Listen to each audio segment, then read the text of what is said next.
क्या आप भी उत्तर प्रदेश पुलिस एग्जाम की तैयारी कर रहे हो? क्या आपका भी उत्तर प्रदेश पुलिस का एग्जाम है और आप भी उस एग्जाम में अपना जो स्कोर है उसको बढ़ाना चाहते हो और जीके जीएस के पोर्शन को बहुत ही अच्छा करना चाहते हो, तो यह वीडियो बनी है मात्र आपके लिए। आज के जो क्वेश्चन है वे सारे सिलेक्टेड क्वेश्चन है जो कहीं ना कहीं पिछले एग्जामों में पूछे गए हैं, तो महत्वपूर्ण क्वेश्चन होने वाले हैं, तो वीडियो को पूरा और ध्यान से जरूर देखिएगा। तो बिना टाइम गवाए करते हैं वीडियो को स्टार्ट। अगर आप भी इससे पहले हमारे चैनल पर नए हो तो चैनल को सब्सक्राइब और वीडियो को लाइक जरूर कर दीजिएगा। तो आपका पहला क्वेश्चन है, बहुत इंपॉर्टेंट क्वेश्चन होने वाला है। आपका अगला क्वेश्चन है, हल्दी घाटी का युद्ध किसके मध्य लड़ा गया था? ऑप्शन है पृथ्वीराज चौहान व अकबर के मध्य, बाबर और हुमायूं के मध्य, बाबर और मेदिनी राव के मध्य, या अकबर और महाराणा प्रताप के मध्य है। तो आपको बताना होगा हल्दी घाटी का जो युद्ध था वह किसके मध्य लड़ा गया था। बात करते हैं हल्दी घाटी के युद्ध की, तो हल्दी घाटी का युद्ध आपका कब हुआ था? 1576 में आपका हल्दी घाटी का युद्ध हुआ था। और किस किस के बीच हुआ था? तो डी विकल्प आपका सही जवाब हो जाएगा। तो जिन बच्चों ने भी अकबर और महाराणा प्रताप के मध्य चुना है वह बिल्कुल सही चुना है। हल्दी घाटी का जो युद्ध हुआ था वह आपका अकबर और महाराणा प्रताप के मध्य हुआ था। और कब हुआ था? 1576 में आपका हुआ था। कब हुआ था? 1576 में हुआ था। और इसमें जो हुई थी महाराणा प्रताप की क्या हुई थी? विजय हुई थी, या महाराणा प्रताप इसमें आपके जीत गए थे। ज़्यादा डिटेल्स में, इससे ज़्यादा डिटेल्स में हम नहीं बता सकते क्योंकि आपके पास भी टाइम बहुत कम है। मात्र आज से आपके 30 दिन बचे हुए हैं। आपका अगला क्वेश्चन है, देवी अहिल्याबाई होलकर की राजधानी कहाँ स्थित थी? जल्दी से जल्दी बताइएगा, इनकी राजधानी कहाँ स्थित थी? महत्वपूर्ण क्वेश्चन है, विकल्प आपके सामने शो हो रहे हैं, जल्दी से जल्दी बताइएगा, कमेंट बॉक्स में बताइएगा। अगर अभी तक टेलीग्राम चैनल को ज्वाइन नहीं किया है, टेलीग्राम चैनल को ज्वाइन कर लें, जिस पर हम 20 से 25 MCQs रोज कवर कराते हैं। तो इसमें आपका सही जवाब क्या हो जाएगा? महेश्वर, जो सी विकल्प में आपको दिया है वह बिल्कुल करेक्ट जवाब हो जाता है। तो सी विकल्प चुनने वालों का जवाब बिल्कुल करेक्ट जवाब था।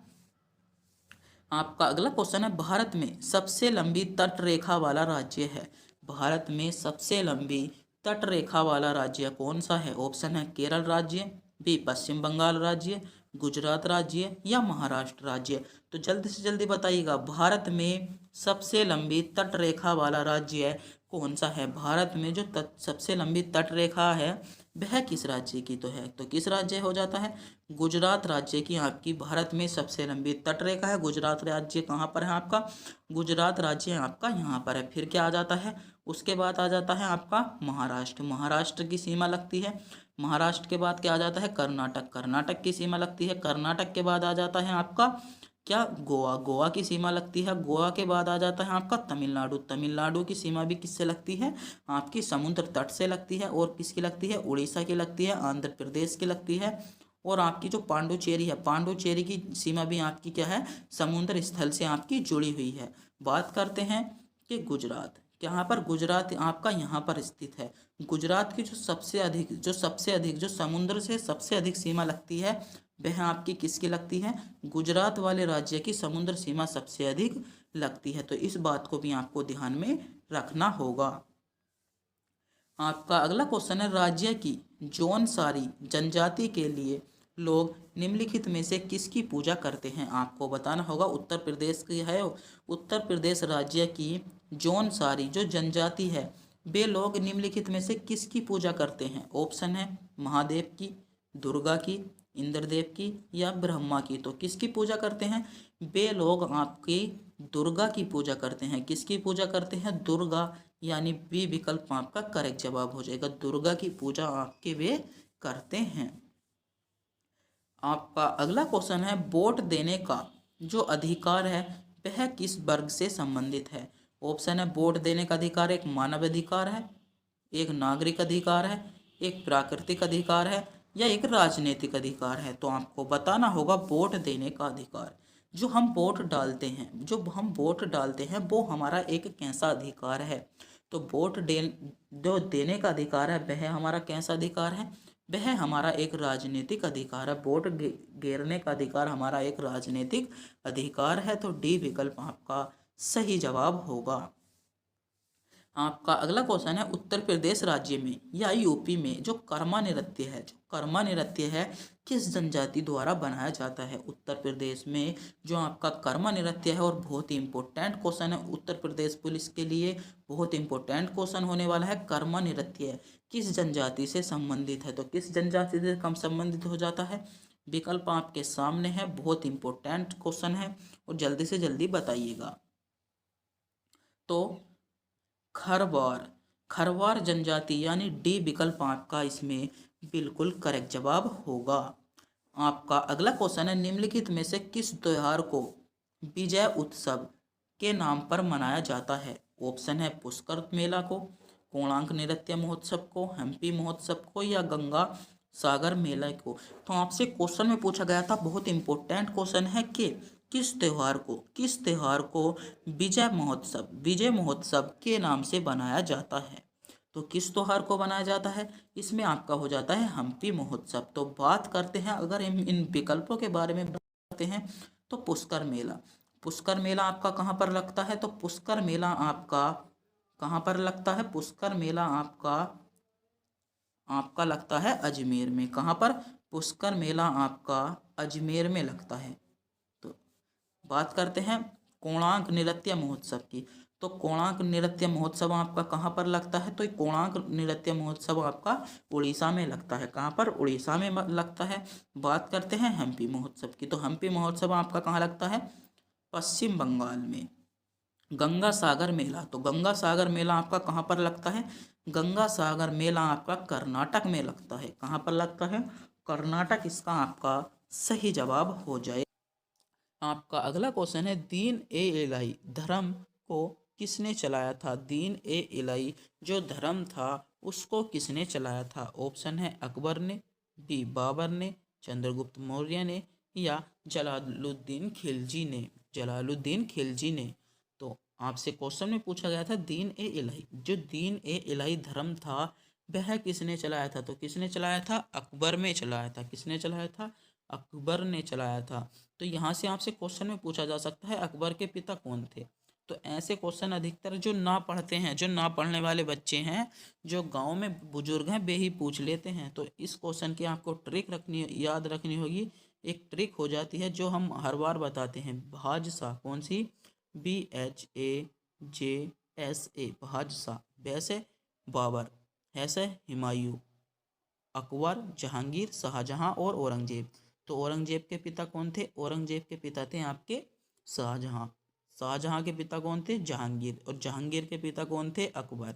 और अकबर के पिता कौन थे, हुमायूं। और हुमायूं के पिता कौन थे, बाबर। और बाबर के पिता कौन थे, तो आप बताइएगा बाबर के पिता कौन थे, उमर शेख मिर्जा आपका सही जवाब हो जाता है। तो इस ट्रिक को आपको ध्यान में रखना होगा, क्योंकि जो बुजुर्ग लोग होते हैं, जो आपको अनपढ़ समझते हैं, जो ऐसी जिनको कुछ भी पता नहीं रहता, वह ऐसे क्वेश्चन पूछते हैं और आपकी बेइज्जती करते हैं। तो इस ट्रिक का आपको ध्यान में रखोगे तो इस ट्रिक के माध्यम से आप वहां से बच सकते हो।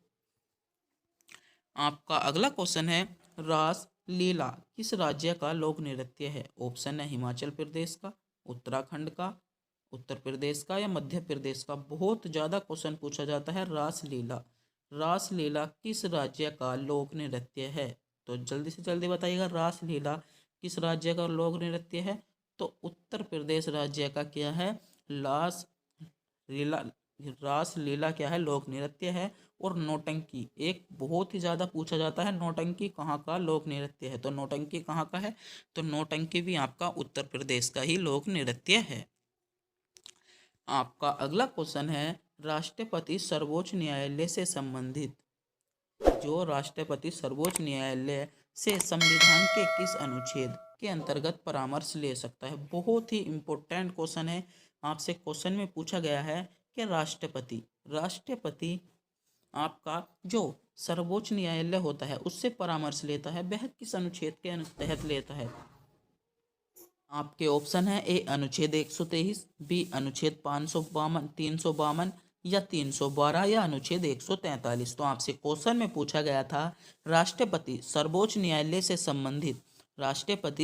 न्यायालय से जो परामर्श लेता है वह किस अनुच्छेद के अंतर्गत लेता है? तो किस अनुच्छेद के अंतर्गत लेता है? तो अनुच्छेद 143 आपका इसमें सही जवाब होता है। क्या? अनुच्छेद 143 इसमें आपका सही जवाब हो जाता है। तो राष्ट्रपति से संबंधित आपके कुछ महत्वपूर्ण आर्टिकल बनकर आते हैं जिनके बारे में हम बात करने वाले हैं। तो आपसे बात आने वाले हैं राष्ट्र किसमें? आर्टिकल 52 में। तो आर्टिकल 52 में राष्ट्रपति कार्यपालिका का एक प्रमुख नेता होता है। बात करते हैं आर्टिकल 53 की। तो आर्टिकल 53 में क्या है? राष्ट्रपति की जो कार्यपालिका की शक्ति है वह क्या होता है? राष्ट्रपति उसमें प्रमुख होता है। बात करते हैं आर्टिकल 54 की। तो आर्टिकल 54 जो है वह राष्ट्रपति के निर्वाचन से संबंधित है। और आर्टिकल 55 में जो आपको दिया है वह राष्ट्रपति के निर्वाचन की प्रक्रिया दी गई है। किसमें? आर्टिकल 55 में राष्ट्रपति के निर्वाचन की प्रक्रिया दी गई है। आर्टिकल 56 में आपकी क्या है? आर्टिकल 56 में जो राष्ट्रपति होते हैं उसकी जो पद अवधि दी गई है। किसमें? जो पद अवधि दी है राष्ट्रपति का शासनकाल जो कितने वर्ष का होता है आर्टिकल 56 में दिया गया है। बात करें आर्टिकल 57। तो आर्टिकल 57 में राष्ट्रपति की जो पद रिक्तता होती है, जो पद रिक्तता मतलब जो पद खाली होता है उसका विवरण किसमें है? आर्टिकल 57 में है। आर्टिकल 58 बात करते हैं आर्टिकल 58। तो आर्टिकल 58 में क्या है? आर्टिकल 58 में आपको क्या दिया है? तो राष्ट्रपति की योग्यताएं किसकी? राष्ट्रपति की योग्यता आर्टिकल 58 में है। आर्टिकल 59 बात करते हैं आर्टिकल 59 की। तो आर्टिकल 59 में राष्ट्रपति का वेतन भत्ता दिया गया है। कितना? राष्ट्रपति का वेतन भत्ता किस में दिया गया है? आर्टिकल 59 में दिया गया है। बात करते हैं आर्टिकल 60। तो आर्टिकल 60 में आपको दिया गया है राष्ट्रपति की शपथ। राष्ट्रपति को शपथ कौन दिलाता है? तो राष्ट्रपति को शपथ आपका सर्वोच्च न्यायालय जो सुप्रीम कोर्ट होता है उसका मुख्य न्यायाधीश कौन होते हैं? वह राष्ट्रपति को शपथ दिलवाते हैं, जिसमें आर्टिकल 60 में विवरण है। और आर्टिकल 61 में राष्ट्रपति पर क्या लगाया जा सकता है? महाभियोग लगाया जा सकता है। तो इतने ही आर्टिकल राष्ट्रपति से संबंधित थे। और एक महत्वपूर्ण आर्टिकल आता है आर्टिकल 72, जिसमें आपको क्षमादान, राष्ट्रपति किसी भी व्यक्ति को क्षमादान दिवा सकता है। तो यह आर्टिकल भी आपके लिए बहुत ही इम्पोर्टेंट हो जाता है। तो इन बातों को भी आपको राष्ट्रपति से संबंधित ध्यान में रखना होगा। तो एक हमने पहले ही पूछ लिया था, बताइएगा कि वर्तमान में भारत के राष्ट्रपति कौन है। तो इस क्वेश्चन का जवाब आपको कमेंट बॉक्स में बताना होगा। इससे बहुत सारी जानकारी राष्ट्रपति से संबंधित हमने दे दी है। तो आपको बताना होगा, हमें भी कुछ बताना होगा कि भारत के जो राष्ट्रपति हैं वर्तमान में कौन है। आपका अगला क्वेश्चन है गोदावरी नदी का मुहाना कहाँ है? जो गोदावरी नदी है उसका मुहाना कहाँ पर बनता है? ऑप्शन है हिंद महासागर में, बंगाल की खाड़ी में, अरब सागर में या फारस की खाड़ी में। तो गोदावरी नदी का मुहाना कहाँ पर बनता है? गोदावरी नदी का मुहाना आपका बंगाल की खाड़ी में बनता है। कहाँ पर बनता है? बंगाल की खाड़ी। विकल्प बी आपका सही जवाब हो जाएगा। आपका अगला क्वेश्चन है रजिया सुल्तान का मकबरा कहाँ है? रजिया सुल्तान का मकबरा कहाँ पर स्थित है? ऑप्शन है दिल्ली में, जयपुर में, आगरा में या पटना में। तो रजिया सुल्तान का मकबरा कहाँ पर स्थित है? महत्वपूर्ण क्वेश्चन है। तो आपको जो सभी मकबरे हैं जैसे अकबर का मकबरा, शाहजहां का मकबरा, जहांगीर का मकबरा, इन सभी मकबरों को आपको ध्यान में रखकर जाना होगा। यहाँ से आपको एक क्वेश्चन मिल जाएगा। तो आपसे क्वेश्चन में पूछा गया था रजिया सुल्तान का मकबरा। तो रजिया सुल्तान का मकबरा कहाँ पर स्थित है? दिल्ली में है। कहाँ पर स्थित है? दिल्ली में है। और बात करते हैं रजिया सुल्तान की। तो रजिया सुल्तान भारत किसकी पहली जो मुगल काल था, जो दिल्ली मतलब भारत की बात करें तो भारत की प्रथम मुस्लिम शासिका थी। कौन थी? रजिया सुल्तान थी। और ये किसकी पुत्री थी? तो इल्तुतमिश की पुत्री थी। कौन? रजिया सुल्तान थी। रजिया सुल्तान इल्तुतमिश की पुत्री थी। तो इतनी बात भी आपको ध्यान में रखना होगा। आपका अगला क्वेश्चन है भारत के राष्ट्रपति द्वारा राज्यसभा के कितने सदस्यों को नियमित या जो आपके मनोनीत करने का जो अधिकार होता है राष्ट्रपति में को राज्यसभा के कितने सदस्यों को मनोनीत करने का अधिकार दिया गया है? ऑप्शन है 14 सदस्यों को, 12 सदस्यों को या 16 सदस्यों को या 12 सदस्यों को। तो आपसे क्वेश्चन में पूछा गया था राष्ट्रपति कितने सदस्यों को राज्यसभा में मनोनीत कर सकता है, तो कितने सदस्यों को कर सकता है, 12 सदस्यों को मनोनीत कर सकता है। तो महत्वपूर्ण क्वेश्चन था यह भी। आपका अगला क्वेश्चन है महमूद गजनवी का दरबारी इतिहासकार कौन था। इंपॉर्टेंट क्वेश्चन है, इस क्वेश्चन को मैं 3 स्टार दूंगा। यह क्वेश्चन आपसे पूछा जा सकता है, तो इस क्वेश्चन को आप नोट कर लेंगे। आपसे क्वेश्चन में पूछा गया है मोहम्मद गजनवी का जो दरबारी इतिहासकार था वह कौन था, तो कौन था। इसमें आपका सही जवाब क्या हो जाएगा, उत्तवी। ए विकल्प इसमें आपका करेक्ट जवाब हो जाता है। उत्तवी जो मोहम्मद गजनवी थे उनका क्या था, एक दरबारी इतिहासकार था। आपका अगला क्वेश्चन है उत्तर प्रदेश में जो गोविंद बल्लभ पंत सागर परियोजना है कहाँ स्थित है। ऑप्शन है देवप्रयाग मिर्जापुर में, पीपरी सोनभद्र में, नरोरा बुलंदशहर में या बेतवा झांसी में। तो कहाँ पर है, उत्तर प्रदेश में स्थित गोदावरी जो बल्लभ पंत सागर परियोजना है कहाँ पर स्थित है। तो इसका सही जवाब क्या हो जाएगा, पीपरी सोनभद्र आपका सही जवाब हो जाता है। सोनभद्र कौन सा क्षेत्र है, आपका बुंदेलखंड वाला क्षेत्र है। बुंदेलखंड वाला क्षेत्र है कहाँ पर, जो यहाँ पर पाया जाता है दक्षिण में, लगभग दक्षिणी क्षेत्र में, बुंदेलखंड वाले क्षेत्र में सोनभद्र आपका पाया जाता है। आपका अगला क्वेश्चन है ब्रज प्रहार संयुक्त सैन्य अभ्यास भारत और किस देश के बीच आयोजित किया गया। ऑप्शन है इटली, जापान, रूस या अमेरिका। तो ब्रज प्रहार एक क्वेश्चन पर हमने डिस्कस किया था कौन सा, सूर्य किरण। तो सूर्य किरण जो हुआ था वह हुआ था भारत और नेपाल के बीच। तो ब्रज प्रहार, तो ब्रज प्रहार कि भारत और किस के बीच हुआ था, तो किसके बीच हुआ था। इसमें आपका सही जवाब क्या हो जाता है, अमेरिका और भारत के बीच ब्रज प्रहार क्या होता है, संयुक्त सैन्य अभ्यास आपका होता है। आपका अगला क्वेश्चन है प्राचीन काल में सूरसेन महाजनपद की राजधानी कहाँ पर थी। प्राचीन काल में जो सूरसेन महाजनपद था उसकी राजधानी कहाँ पर थी। तो जल्दी से जल्दी बताइएगा कहाँ पर थी। तो मथुरा इसका आपका करेक्ट जवाब हो जाएगा। मथुरा आपका सही जवाब हो जाता है। मथुरा में सूरसेन महाजनपद की क्या थी, राजधानी थी। आपका अगला क्वेश्चन है भारतीय संविधान का संरक्षक कौन होता है।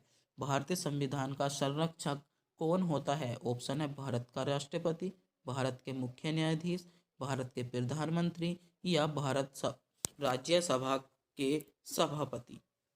जल्दी से जल्दी बताइएगा। भारतीय संविधान होता है उसके संरक्षक कौन होते हैं, तो कौन होते हैं, भारत के मुख्य न्यायाधीश। भारत के मुख्य न्यायाधीश आपका क्या बी विकल्प बिल्कुल करेक्ट जवाब होगा। आपका अगला क्वेश्चन है किस जिले में अनुसूचित जनजाति का सर्वाधिक प्रतिशत है। तो किस जिले में है बताइएगा, इलाहाबाद में, वाराणसी में, मिर्ज़ापुर में या लखीमपुर खीरी में। तो कहाँ पर है, तो इसमें आपका करेक्ट जवाब हो जाता है लखीमपुर खीरी। बात करते हैं लखीमपुर खीरी की, तो लखीमपुर खीरी उत्तर प्रदेश राज्य का सबसे बड़ा जिला कौन सा है, लखीमपुर खीरी है। तो डी विकल्प आपका करेक्ट जवाब हो जाएगा।